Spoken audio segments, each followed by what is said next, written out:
RIBcast. Tudo o que você precisa saber sobre o Registro de Imóveis Brasileiro. Olá, este é o RIBcast, o podcast do Registro de Imóveis do Brasil. Eu sou Caroline Ferri, diretora de comunicação do RIB, e tenho o prazer de dar início a este projeto, que faz parte de uma campanha muito especial que estamos desenvolvendo para 2023. Antes de chamar nossos convidados de hoje, eu queria falar um pouquinho mais sobre essa campanha. No dia 21 de outubro de 2023, vamos celebrar os 180 anos do Sistema de Registro de Imóveis Brasileiro. São quase 2 séculos de atuação, nos quais os registradores puderam contribuir ativamente para o desenvolvimento do país, garantindo a segurança jurídica às propriedades e a efetivação ao direito social à moradia. É sobre esse papel que vamos conversar ao longo dos próximos 12 meses. Todo dia 21 traremos um novo episódio com curiosidades, debates sobre a área imobiliária e detalhes sobre a formação do modelo nacional. Fique com a gente, pois vamos trazer vários temas relevantes, como um grande bate-papo descontraído entre colegas. Afinal, o podcast do Registro de Imóveis do Brasil é para todos e todas. Aproveito para convidá-los a nos ajudar a contar as suas histórias envolvendo o registro de imóveis. Tem algum fato que mereça ser lembrado sobre o local em que trabalha, sobre a serventia ou sobre quando registrou seu imóvel? Quer contar algo sobre casas ou fazendas que pertenceram a gerações passadas de sua família? Entre em nosso site registrodeimóveis.org.br, acesse o banner Histórias do Registro de Imóveis e participe. Quero lembrar que você terá acesso ao podcast pelo Spotify e também em nosso canal no YouTube. Compartilhe, ajude a levar o conhecimento do registro de imóveis para todo o país.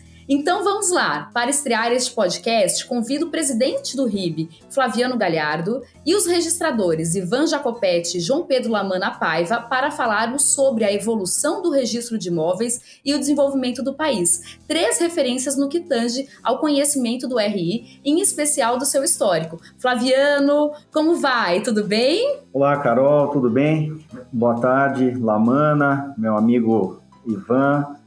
É um prazer estar aqui de novo falando dessa história, né, desse tema tão importante, trazer para a população, né, para o país, né, para que todos conheçam essa história de sucesso, né, que é a história do registro de imóveis brasileiro, né, que teve origem lá no século XIX e que contribui, né, e que a gente reputa ser uma conquista do país. Né?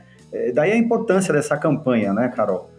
Levar a conhecimento público, né, um pouco dessa história, né, e fazer a marcação dessas datas, dessa construção, né, e desse patrimônio construído, patrimônio jurídico, né, que foi construído com muito esforço, né, dos nossos doutrinadores, dos nossos juristas, né, e que hoje podemos colher frutos. Diante dos novos desafios que temos, né, na transformação da atividade registral, né, da transformação da prestação desse serviço, né, eu tenho dito que esse patrimônio que foi construído, esse patrimônio jurídico que foi construído, né, para o Brasil, que é o registro de imóveis brasileiro, está passando por uma transformação morfológica na prestação do serviço, né? Como prestar esse serviço que vai fazer 180 anos de forma célere, eletrônica, digital, né, que seja acessível a todos pela rede mundial de computadores. Então esse é o desafio que a gente está vivendo e é muito importante essa campanha e é um prazer estar aqui com vocês. Estou à disposição. Olá, Ivan, tudo bem? Que prazer tê-lo conosco. Olá, tudo bem? O prazer é meu estar aqui com vocês, meus queridos colegas. Tentar colaborar aí para esta história do registro que nós vamos tratar hoje. Doutor Lamana, um prazer enorme também, muitíssimo obrigada. Prazer é todo nosso, Carol, meu companheiro, amigo Flaviano e o Ivan, essa figura impoluta que nós temos no nosso sistema registral brasileiro. É uma alegria muito grande poder estar aqui hoje para falar sobre um sistema registral que tem quase 2 séculos de atividade e de desenvolvimento, tanto na área econômica como social. E uma instituição que está próximo dos seus 180 anos tem que ser valorizada. Com toda certeza, e começamos muito bem. Este nosso projeto é um projeto que inicia com pessoas brilhantes e é uma alegria, uma honra enorme. Mas já vamos começar falando da gênese, né? Da origem mesmo. Quando a gente fala em 180 anos do registro de imóveis, a gente fala da Lei de Hipotecas, da Lei Orçamentária 317, de 21 de outubro de 1843. Ela é o embrião de todo o sistema que conhecemos e começou, obviamente, como uma ferramenta econômica relacionada ao incentivo de crédito e financiamento. Pensando nisso, como avaliam as consequências ou a relação desse marco com o contexto de desenvolvimento do Brasil ainda imperial? Muito bem, acho que eu posso começar. O contexto aí, não só no Brasil, na verdade é um contexto de todo o Ocidente, né? Que é, enfim, a Revolução Industrial, a necessidade de capitais, e, enfim, os capitais são bichos que são assustados, né? Eles precisam ter garantias seguras para que eles possam ser emprestados e o mercado de crédito possa fluir. Acontece que foi se percebendo que à medida em que a sociedade passava a se tornar cada vez mais impessoal e as próprias relações jurídicas se tornavam mais impessoais, era impossível a existência de garantias imobiliárias seguras sem que houvesse um arranjo institucional adequado, né? Então, por isso que, por exemplo, já em 1783 surgia a Lei Hipotecária Prussiana, a Hypotheken Allgemeine Ordnung. Também na Espanha, em 1768, foram criadas as contadorias de hipotecas, que foram os primeiros registros imobiliários espanhóis. E o Brasil também, naturalmente recém-independente, demandava um sistema seguro de garantias, né? E as hipotecas, nessa altura, tinham infinitos problemas. Problemas, por exemplo, como a existência de grande quantidade de hipotecas legais que eram concedidas para pessoas em razão de certos fatos, né? Hipotecas gerais, quer dizer, que abrangiam todo o patrimônio do devedor, de maneira que aquele que recebia um bem em hipoteca por uma hipoteca voluntária, muito possivelmente teria muito credor na frente e, portanto, não veria aí a satisfação do seu crédito, né?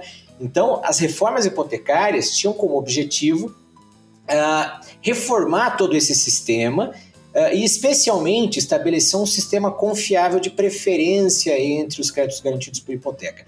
Mas não é possível estabelecer um sistema de preferência sem que haja uma instituição que garanta as prioridades. E aí então que entra o registro de imóveis, quer dizer, que vai ser alguém responsável por estabelecer a prioridade das hipotecas que são apresentadas e inscritas e, com base nisso, estabelecer uma escala de preferências, né? Isso no Brasil começa a ser debatido já em 1830. Então, em 1830 surge um primeiro projeto, mas ainda muito incipiente. Quer dizer, esse primeiro projeto simplesmente estabelecia que em cada comarca caberia um tabelião específico manter ali o acervo das hipotecas registradas, né? Então, quer dizer, ainda não havia aí um arranjo propriamente registral, mas já se percebia que sem uma circunscrição definida, quer dizer, sem que haja um órgão específico responsável por registrar a hipoteca, não há possibilidade de se falar em prioridade nem em preferência, né? Mas efetivamente, quer dizer, isso foi aparecer na legislação em 1843, mas que novamente ainda não continha ali a descrição do sistema, mas uma previsão na lei orçamentária estabelecendo que ficava criada em cada comarca do Império um registro hipotecário, né? Foi alguns anos depois, em 1846, que surgiu finalmente o decreto com as regras desse primeiro sistema hipotecário. Então, por isso que, em geral, a gente fala que a lei hipotecária de 1843/46, porque se efetivamente o registro hipotecário foi criado em 1943, as regras desse sistema foram aparecer somente 3 anos depois, em 1846, prevendo tão somente o registro das hipotecas, né? Que é talvez aí uma das causas de ter havido aí, não muito tempo depois, necessidade de uma reforma para se criar um registro geral em 1864. E esses 3 anos realmente são a marca nossa, né? Com a 6.015 em 73, depois de 76, que bacana. Doutor Lamana, o senhor está com a palavra. Como se vê, o primeiro, diante da narratória feita pelo nosso amigo Ivan, o primeiro representando o primeiro regulamento jurídico nacional sobre o registro da propriedade de bens, realmente é em 1843 com a lei orçamentária. E aí eu pergunto, por que uma lei orçamentária para tratar da hipoteca? E a hipoteca, ela teve dois sentidos, hipoteca de imóveis e de que mais? Semoventes. Vejam, esse é o lado, aquele obscuro que nós temos, mas é a realidade do Brasil. E também tem um outro detalhe, nada se cria, tudo se copia. Então, quando chegou o sistema hipotecário no Brasil, para cuidar das hipotecas ocultas, já naquela época, por que o legislador trouxe na lei orçamentária e com o regulamento 482? Justamente porque havia em cada paróquia já os financiamentos para a indústria, para o desenvolvimento agrícola, pecuário e tudo mais. Então tinha que ter algo que pudesse, então, representar e dar uma segurança jurídica como nós temos hoje no nosso sistema. E para isto, o que ocorreu? Essa lei hipotecária de imóveis e semoventes, porque já havia um financiamento, só que não tinham controle. E em cada paróquia havia um tabelião, como falou o Ivan, em 1830. Ele já tinha um tabelião. E quem que passou a controlar essas hipotecas depois da lei? Pararam as ocultas, porque não sabia. E o que significa hipoteca oculta? O Flaviano é o banco, o credor. A Carol, ela financiava. Ela ia para o banco do Flaviano e pedia um financiamento e dava em garantia o quê? Ou a sua propriedade, ou um escravo, ou uma família inteira de garantia. Vejam só, gente, uma família sendo dada em garantia. Ser o ser humano por uma coisa, por um objeto. E aí, a Carol, mais tarde, precisando de mais aporte, ela ia no Ivan, que era outro banco, né, o outro que financiava, e dava o mesmo imóvel em garantia. Então, isso eram hipotecas ocultas. Quando o Flaviano ia executar, aparecia também o Ivan lá com seu crédito. Então, com isso, felizmente aconteceu essa lei orçamentária que veio no momento exato para controle dessas hipotecas ocultas que já haviam, e com isso então veio um controle. Eu considero essa lei considerada o ponto de partida da história registral imobiliária, juntamente, Ivan, agora com o seu regulamento 482 em 46. E ali, então, nós tivemos os primeiros passos dessa grande lei que iniciou o sistema de registro no Brasil. O que eu acho fundamental, que fique claríssimo, eu concordo plenamente com o Lamana que esse é o ponto inicial do sistema registral no Brasil. É fundamental destacar que esse registro é um registro com efeitos jurídicos, quer dizer, não é um banco de dados, não é um acervo, não é um arquivo, não, é um registro com efeitos jurídicos. A hipoteca registrada neste sistema de 1943-46, ela vai gerar os dois primeiros principais efeitos da hipoteca, que são o direito de sequela, quer dizer, então, o credor pode penhorar o bem com quem quer que ele esteja, e preferência com base na prioridade registral, né? Quer dizer, ele recebe antes e ele pode opor o direito dele contra terceiros, contra quem quer que seja. O decreto falava ainda uma terceira coisa, no sentido de que, uma vez registrada a hipoteca, qualquer alienação do bem para terceiros era reputada nula em favor do credor. Mas aí o Teixeira de Freitas logo diz, fala, bem, isso não é bem nulidade, na verdade é uma inoponibilidade daquela alienação ao credor, o que nós modernamente chamaríamos de ineficácia, né? Mas então, na verdade, são três os efeitos jurídicos do registro: preferência, sequela e inoponibilidade da alienação em relação ao credor hipotecário, o que é bastante, quer dizer, isso aí efetivamente é suficiente para caracterizar um certo sistema de registro como efetivamente um registro jurídico, e não apenas um arquivo, não um cadastro, não um mero banco de dados. É importante, Carol, deixa eu só pegar um gancho aqui do que o Ivan acabou de mencionar. É por isso que se adota como marco inicial essa lei orçamentária, né?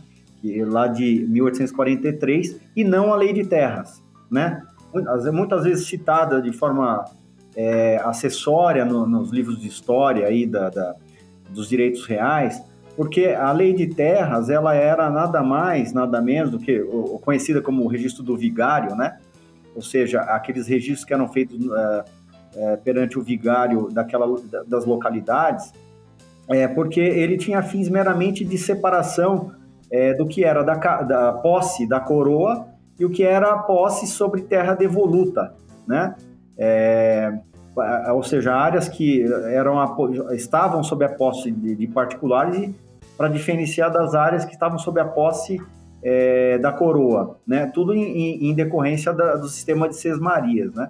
Então, quer dizer, esses efeitos que a lei orçamentária trouxe são efeitos efetivamente jurídicos, né? De direitos reais, né? Direitos reais de garantia, que acompanham até hoje os direitos reais atuais, né? A sequela, a preferência, qual é o terceiro aí, Ivan? E essa ineficácia da alienação em relação ao credor.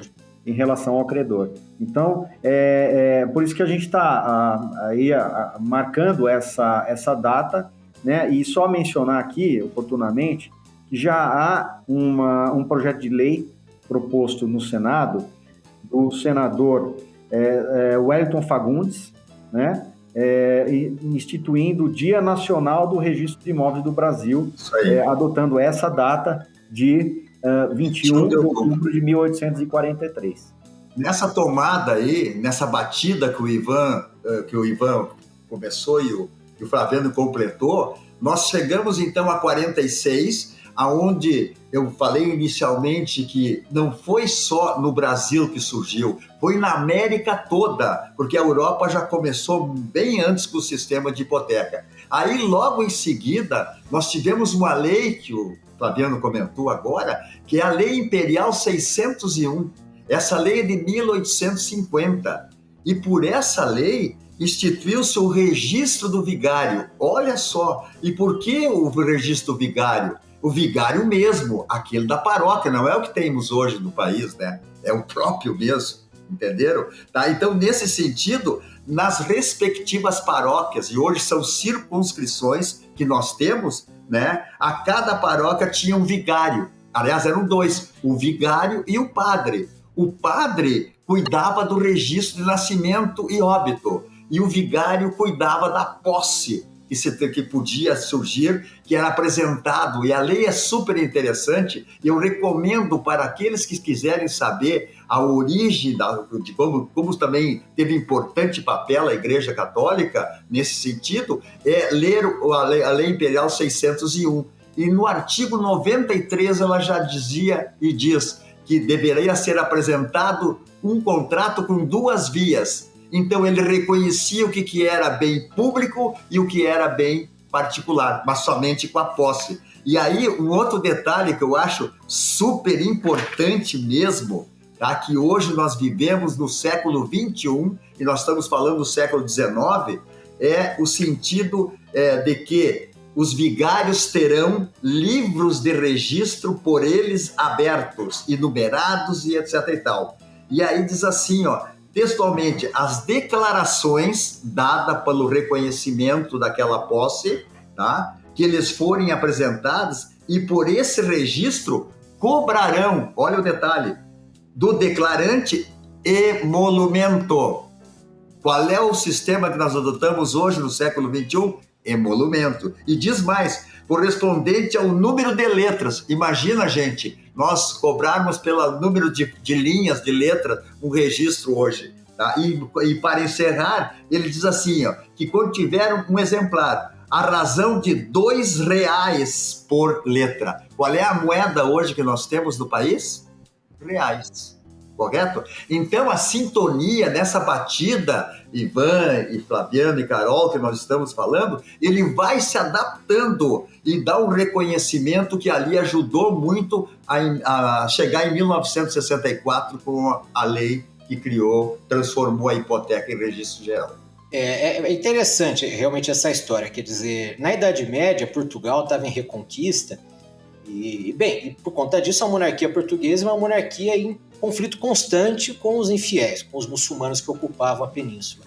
Por conta disso, a coroa portuguesa recebeu alguns privilégios do Papa, entre eles, por exemplo, a possibilidade de nomear clérigos, nomear bispos, nomear padres, Porque havia ordens militares, monásticas em Portugal, que eram ordens guerreiras, quer dizer, eram monges que não ficavam só no convento rezando, mas iam para a frente de combate.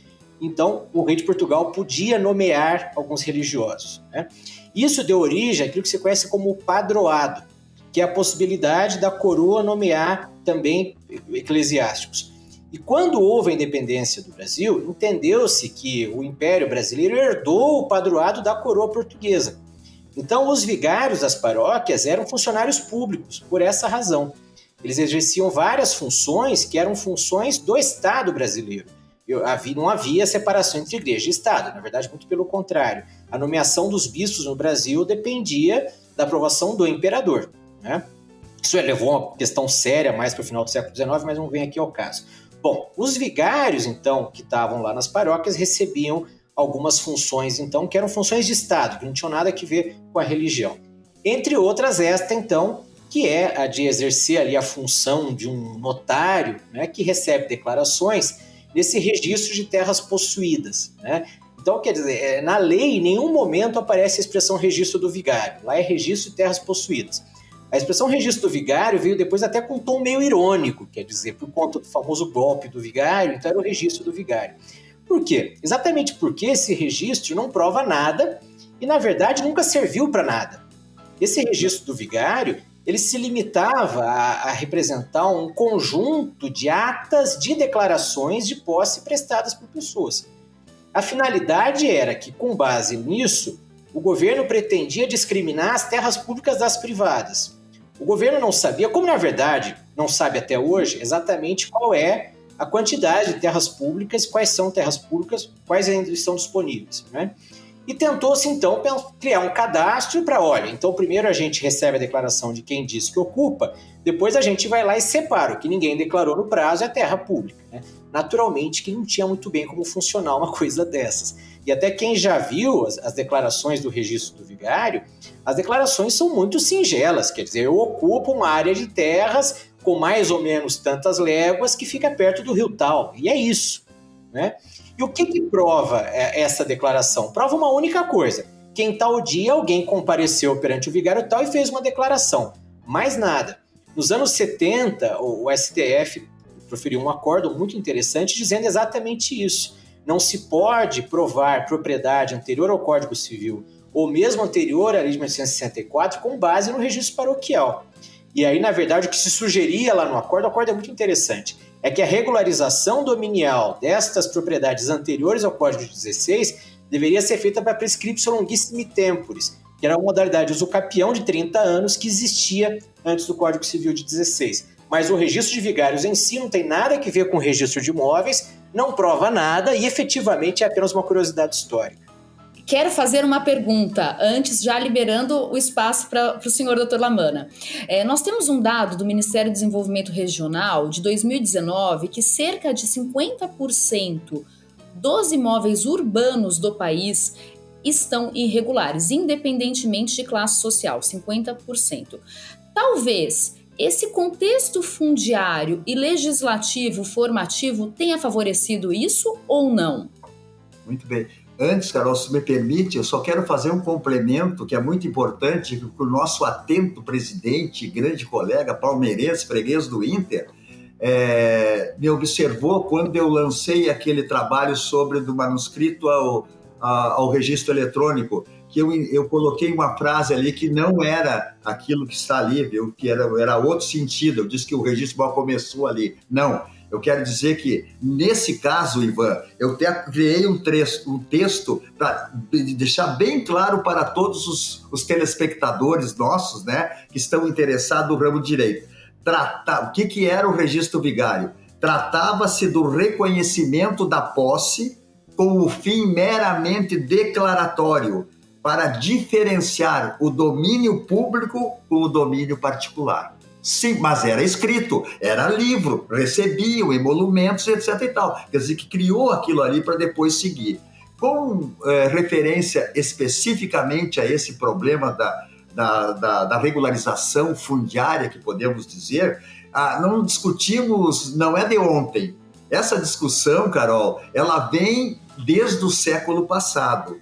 E eu poderia dizer, se os colegas me permitirem e concordarem, pelo que se fez de estudos sobre até os anos 60. Veja só, até os anos 60, para você transmitir uma propriedade, o único documento que se exigia era a guia do pagamento da CISA, que era o imposto de transmissão hoje. E você procurava o tabelião da tua confiança para lavrar uma escritura de compra e venda. Essa compra e venda poderia ser extrair um lote de uma área de 20 mil metros quadrados. O tabelião localizava essa área e descrevia o terreno em área certa e delimitada. Da mesma forma se pegava para transmitir qualquer área, a área rural. Não havia, como tem hoje, o tal da fração mínima de parcelamento. A partir dos anos 60, o governo achou interessante esse problema da propriedade, da economia, e começou a querer tributar em cima. E a primeira delas foi o tal do SCI, Certificado de Garantia do Imóvel. Bom, mas daí, então, nessas condições, a partir de que veio a Lei 4.504, o Estatuto da Terra, eu considero particularmente que esse é um dos culpados das irregularidades de hoje. E vou justificar usando o meu poder de síntese, levarei 42 minutos, tá? Porque 3 não deixo para vocês. Para dizer simplesmente o seguinte, ó. Vejam só, em 64, em 67 surgiu a lei que estabeleceu o que é módulo, o que é módulo rural, o que é a fração mínima desse parcelamento. E o legislador criou uma fração mínima de parcelamento no mínimo de 25 hectares. Olha só o exagero.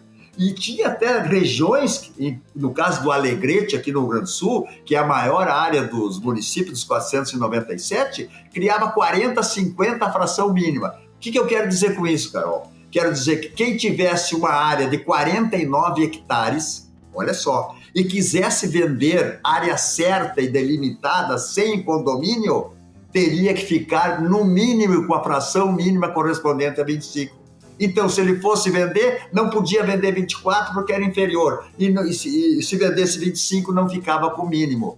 E aí, então, começou a criar o tal do condomínio. No Brasil, veio depois de 67. Os condomínios existentes anterior a essa lei eram aqueles condomínios que surgiram através das heranças das famílias que faleciam. Então, para cada transcrição, caberia uma parte. E aí veio e tomou conta. Então, considero duas leis a função dos 50% hoje dos imóveis imatriculados, sem dúvida nenhuma. A lei, essa que criou a fração mínima de parcelamento, muito grande, hoje são 2 hectares, gente. Olha a diferença, 2 para 25, 40. E a outra lei, uma lei elitista para a época, Lei 6766. Porque tinha que deixar 35% para o poder público da área que fosse lotear. Se eu tivesse 10 hectares, 100 mil metros quadrados e fosse lotear, certo? Eu teria que deixar 35% para o poder público, mais 30% ou 35% para a infraestrutura e me sobrava o quê? Então, se eu teria que vender um lote por 10 mil, eu teria que vender por 40. Então, essas duas leis aí, para mim, foram uma sim, e hoje nós temos, no mínimo, 50% dos imóveis estão imatriculados. Imagina, gente, esses imóveis hoje girando para negócios, o que seria o desenvolvimento e a economia do país? Se a gente retornar um pouquinho mais no século XIX, né, também há aí alguma correlação entre a lei de terras e a existência de imóveis, irregulares, que é exatamente a questão das terras devolutas. Quer dizer, o que é a ideia da terra devoluta, né? Então, a ideia é de que, como a coroa de Portugal colonizou o Brasil, então, originariamente, todo o território brasileiro pertenceria à coroa, né? Mais tecnicamente seria a ordem de Cristo, mas como o rei também era o grão-mestre, dá no mesmo. Então, que seja a coroa e depois o Império Brasileiro, que herdou o patrimônio da coroa quando da independência, né? E aí a propriedade era transmitida para particulares por meio de concessões, notadamente as conhecidas sesmarias. Só que as sesmarias, elas não eram doações pura e simplesmente. elas eram doações ou concessões, enfim, sujeitas a alguns encargos. Por exemplo, ocupar, cultivar, demarcar, etc. E a grande maioria das sesmarias que foram concedidas mesmo antes da independência ou não foram ocupadas, ou não foram cultivadas, ou principalmente não foram demarcadas. A ideia da Lei de Terras era pôr fim a esse problema, revalidando as concessões feitas de sesmaria anteriormente, ainda que não tivessem sido cultivadas nos prazos certos, etc., e mesmo as ocupações de poceiros, pessoas que não tinham recebido título nenhum, que não tinham recebido doação nenhuma, mas que efetivamente ocupavam a terra e, enfim, a aproveitavam. Enfim, a Lei de Terras previa os dois caminhos. O problema é que a Lei de Terras dava os mecanismos jurídicos, né? Mas exigia que estas terras fossem demarcadas. Qual que era o grande problema? No século XIX, no Brasil, não havia profissionais para fazer isso tecnicamente, não havia agrimensores, não havia engenheiros suficientes. E essa demarcação, especialmente no interior do Brasil, era algo extremamente caro, extremamente demorado, que podia levar anos e, novamente, não tinha quem fizesse, né? Hoje, se a gente olhar o mapa de irregularidade fundiária do Brasil, a gente pode perceber que há uma correlação muito clara entre regularidade fundiária e valor da terra. Quer dizer, nas regiões mais regulares, a terra vale mais. Nas regiões mais irregulares, a terra vale menos. É difícil dizer o que é causa e o que é consequência, mas a correlação é muito evidente. E já era assim, naturalmente, no século XIX. Quer dizer, se a terra vale pouco, por que é que eu vou contratar um engenheiro estrangeiro para ir lá medir? E, de fato, a terra, até o começo do século XX no Brasil, especialmente a terra mais distante do litoral, mais distante das localidades urbanas, valia muito pouco.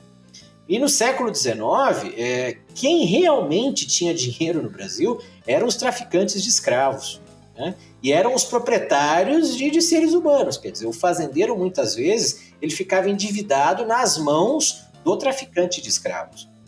Que era uma coisa, enfim, uma realidade terrível que a gente carrega as consequências aí até hoje. E, bom, efetivamente, então, se a terra não tinha lá grande valor, a consequência natural era a irregularidade, né? Então, quer dizer, agora, a gente ainda hoje tem problemas fundiários no Brasil que são herança das terras devolutas que não foram discriminadas. Então, se a gente pegar na Amazônia Legal, por exemplo, mas aqui no estado de São Paulo, né, há regiões onde ainda não se sabe com certeza o que é público e o que não é. E diante do risco de eventualmente haver aí a perda da propriedade por uma ação discriminatória, as pessoas acabam levando a coisa na irregularidade mesmo, quer dizer, causando grande insegurança jurídica. Então, de fato, há também um problema de omissão do poder público na solução das terras públicas que permanecem ocultas e que não são levadas ao registro. Ainda nesse contexto histórico, eu vou comentar a 1237 de 1864, o decreto regulamentador, que determinaram a transcrição dos direitos reais instituídos inter vivos para fins de efeitos erga omnes.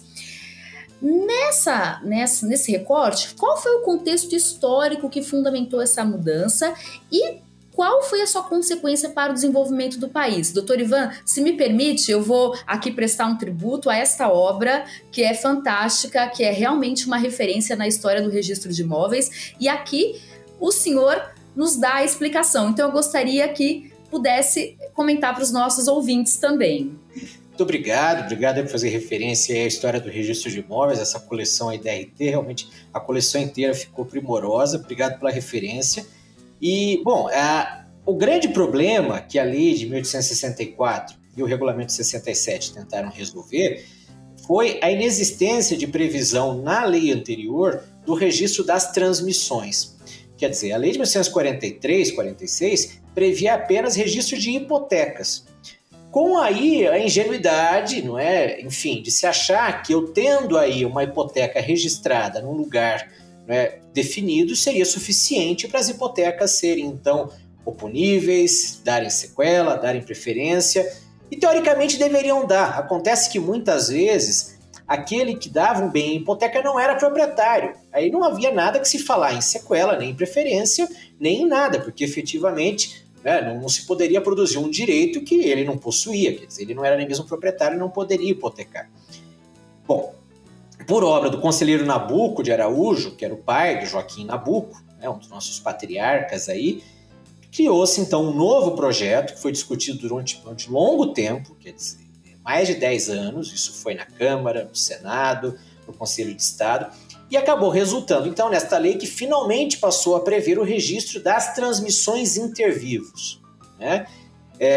Infelizmente, isso só vai ser resolvido no século XX, ficou ainda uma lacuna, que é o registro das transmissões baseadas em títulos judiciais, notadamente as transmissões causa-mortes, mas eu acho que isso aí a gente vai tratar mais para frente. Vamos sim. Agora eu tenho uma pergunta para o senhor, doutor Lamana. Doutor Lamana, o nosso modelo sistêmico de registro de imóveis é um modelo título e modo, mas ele se deve aí a uma germanicidade, não é? Nós temos a germanicidade aí do modo, se assim a gente pode dizer. Por que o senhor acha que nós tendemos a esse modelo e não a outros sistemas, em especial ao sistema australiano com o Torrens? Aliás, como funciona o Torrens? O Torrens o senhor viu funcionar, vê funcionar? Conte para nós. Não é ficção, viu, gente? Ele existe. E existe aqui na primeira zona do Registro de Imóveis de Porto Alegre. Mas eu já vou falar sobre ele. Antes, porém, eu tenho que dar uma entradinha aqui em 1864, quando dessa lei 1237. E note, gente, que toda lei anterior sempre tinha um regulamento. Então, a lei é de 64 e veio o regulamento em 26 de abril de 1865. E aí, então, o registro de hipotecas passou a denominar-se Registro Geral. Assim, foi criado o Registro de Imóveis, substituindo, meu caro Ivan, vê se eu estou certo, a tradição pela transcrição. Olha só, a tradição pela transcrição. E, nesse sentido, foi um avanço, pois o Instituto do Registro de Imóveis, por ato inter vivos e constituição de ônus reais. A transcrição era necessária para a oponibilidade, como já falou também o Ivan ainda antes lá. Então, não era obrigatório o registro, porque nós não tínhamos um Código Civil que estabelecesse a obrigatoriedade. Eu adquiria o imóvel e eu registrava ele, transcrevia, para obter a oponibilidade. Se eu não transcrevesse, eu não poderia alienar ou onerar, correto? E aí, Carol, veio o grande problema nesse período, a partir do registro de imóveis. Aqui, por exemplo, o do meu ofício é 5 de julho de 1865. Então, 3 meses depois do regulamento, já foi instalado aqui o primeiro ofício para o Rio Grande do Sul. Pois bem, como existia o registro de imóveis e como também foi falado aqui que não tínhamos uma precisão nas áreas que eram descritas, Rui Barbosa, a cabeça privilegiada, dispara um pouquinho. Nós precisamos resolver esse problema dos imóveis, tá? Porque não tem uma segurança. Aí foi até a Austrália. E aí, então, trouxe o quê? Ele trouxe para o Brasil o sistema australiano, sistema Torrens, que foi idealizado pelo Sir Robert Torrens, que foi deputado e também foi registrador de imóveis. Veja só. E aí foi criado lá nesse sistema, e aí tem um outro país que só era sistema Torrens, é a República Dominicana. Minha gente, isso aqui um dia mereceria um podcast, uma live só para falar sobre isso. A minha esperança da Amazônia, para a gente saber no Brasil quantos hectares nós temos, quantos quilômetros, porque hoje temos 8 milhões e 300 quilômetros quadrados. Será que nós temos isso ou temos mais ou temos menos? Ninguém sabe.